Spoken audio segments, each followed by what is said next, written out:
আসসালামু আলাইকুম। শুভ সকাল। সরকারি মিডিয়াভুক্ত দৈনিক মুন্সিগঞ্জের খবর পত্রিকায় প্রকাশিত গুরুত্বপূর্ণ খবরগুলো এক নজরে। আজ বৃহস্পতিবার 30 মে 2024 খ্রিস্টাব্দ, 16 জ্যৈষ্ঠ 1431 বঙ্গাব্দ, 21 চিলকত 1445 হিজরি। এবার শুনুন পত্রিকার আলোচিত খবরগুলো।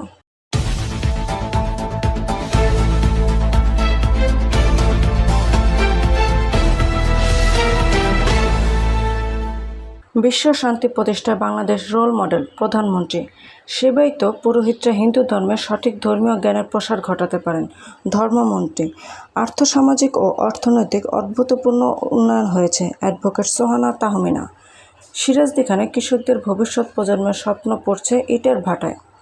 পদ্মা ভাঙনে আবারও লৌহজংয়ের মানচিত্রে আঘাত। টঙ্গিবাড়িতে ডেন্টাল ক্লিনিকে চিকিৎসা সেবার নামে চলছে প্রতারণা। শ্রীনগর উপজেলা পরিষদ নির্বাচনের ভোট গ্রহণ অনুষ্ঠিত।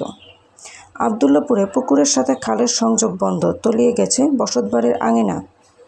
সিরাজদিখান উপজেলা পরিষদ নির্বাচনের ভোট গ্রহণ সম্পন্ন।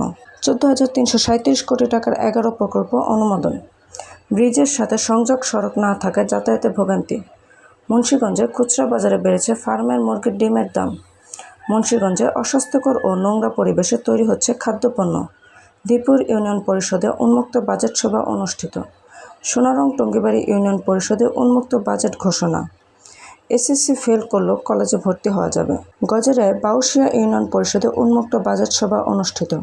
সিরাজদিখানে জাল ভোট দেওয়ার চেষ্টায় যুবককে 10,000 টাকা জরিমানা। কুণ্ডের বাজার ময়লা আবর্জনা ভাগাড় থেকে ছড়াচ্ছে দুর্গন্ধ। আর নয় ফুটপাতের খোলা খাবার। সম্পাদকীয় স্বাস্থ্য সুরক্ষায় অন্যতম উপজীব্য। ভুট্টা খেলে নিয়ন্ত্রণে থাকে কোলেস্টেরল। হৃদরোগের উপকারিতায় ইলিশ মাছের ভূমিকা। এমনই নিত্য নতুন সকল খবর সবার আগে পেতে অভিযাত্রা চ্যানেলটি সাবস্ক্রাইব করে পাশে থাকা বেল আইকনটি ক্লিক করে আমাদের সাথে থাকুন। ধন্যবাদ।